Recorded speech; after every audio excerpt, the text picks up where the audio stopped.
Hello, here's another video of me talking about my past. You know that feeling when you can trace your life and your sense of self to a certain period of time or certain events that happen? Yeah, Logan Lerman does that for me.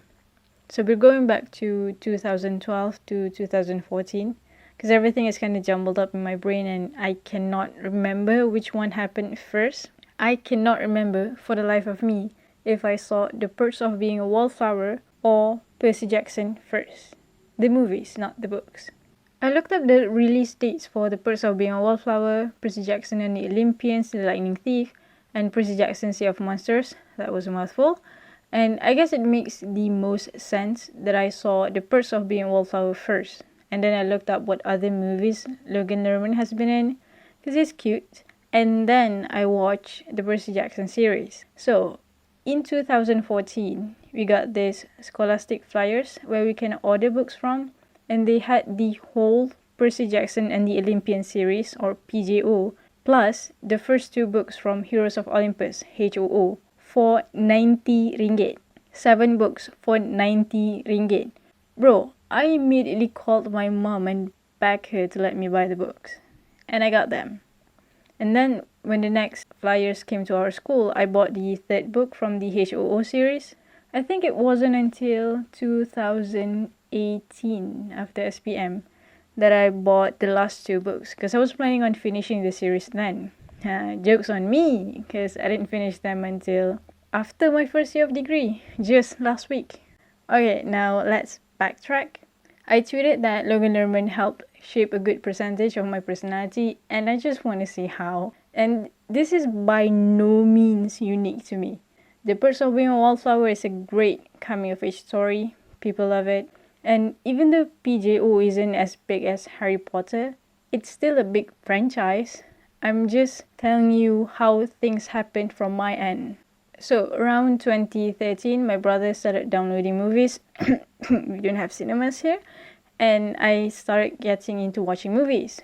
When I first watched The Perks of Being a Wallflower, I noticed 2 things. First thing, that scene where Charlie sat at his desk crying while telling himself to stop crying? Yeah, that one killed me. You know when you watch a movie and there's that gut-wrenching scene that makes you want to stand up and pace the room to collect your thoughts because you're so emotional? Seeing that scene was the first time I felt that. Because again, I didn't really watch movies before that. And even when I did, I never really paid attention to these things. The second thing that stuck with me from the movie was Charlie's mannerism. I noticed that he always does this thing with his mouth. The way he moves it ever so slightly when he's nervous. Wow, I must sound either like a geek or a creep right now. Sorry for that. But yeah, that was the first time that I realized that those tiny little details matter in a movie. I mean, even now, I'm not like a movie geek or anything, but I am more invested in the cinematography, the acting, the audio, and so on, especially now that I watched Dylan is in Trouble. And I guess I can say that The Perks of Being a Wallflower was the first movie that did that for me. And now on to Percy Jackson. Honestly, don't come for me. I enjoyed the movies when I first saw them, but I also knew that the OG fans of the series were not happy with the movies, and it wasn't until I actually read the series that I knew why. I mean, the movies changed a lot of things from the book, the minor details, the battles and whatnot. So yeah, I read the series, and it was a fun read. I like Greek mythology, as weird as it is. And I think the way Greek mythology is incorporated into the modern world in this series is kind of amusing in a way. And also, side note, I'm so jealous of Percy Jackson. He's a son of Poseidon. He can breathe underwater. I want to breathe underwater. Okay, even though I'm so late to both series, I mean the first PJO book came out in 2005.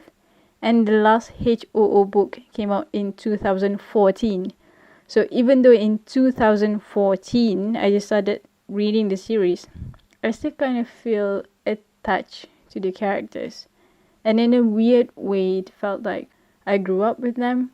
I can only imagine how OG fans feel about the series and how they feel finishing those series. Even before I finished reading The Blood of Olympus, the last book of H.O.O., even then I started feeling like very nostalgic. And by the way, young adult novels, YA novels, are so great if you want to feel good about yourself. Because for me, the characters in PJO and HOO, none of them are perfect. Even Jason Grace, the son of Jupiter, he has his own flaws. Percy Jackson has his own flaws. And even those flaws and I guess insecurity, they felt relevant to their characters, and the books even show how these characters deal with those insecurities and how they overcome those things. Also, it's so cool to think about people your age having fantastical powers, fighting monsters and saving the planet.